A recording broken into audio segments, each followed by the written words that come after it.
Good morning. Thank you for joining me for our online devotionals on this Friday morning.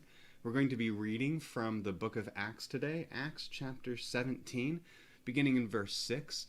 This takes place while Paul and Silas and the other disciples are preaching in Thessalonica, and they're staying at the house of someone named Jason. When the religious leaders, the Jewish leaders of the city, get upset at them for spreading these teachings that are contrary to Jewish teachings of the day, and they're trying to put a stop to it.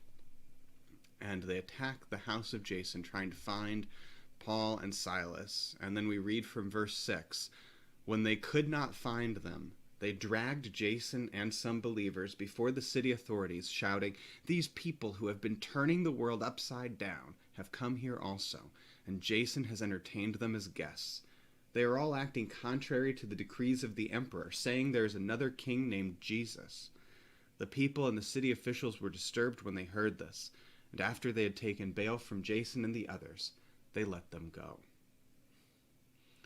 These people who have been turning the world upside down. Jesus came to proclaim a new way of living that was in many ways upside down to the order of the world as everyone knew it. Jesus came saying that we should offer good news to the poor and to the oppressed and to those who are in prison. He taught people who were poor and outcasts from society. He didn't court the opinion of the powerful and the wealthy and the religious leaders. Instead, he gathered his apostles from ordinary workers and from tax collectors and other outcasts of society.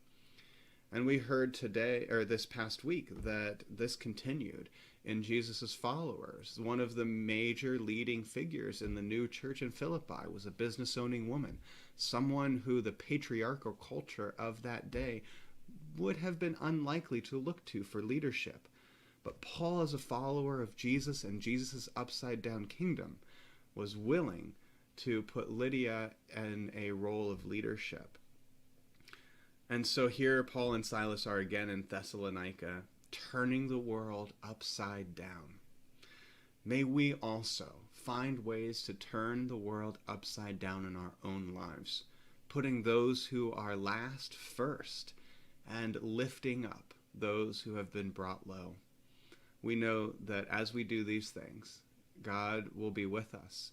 And as we feel that we are part of the people who are low and oppressed and suffering, God is with us, working to lift us up as well. Would you please join me in prayer?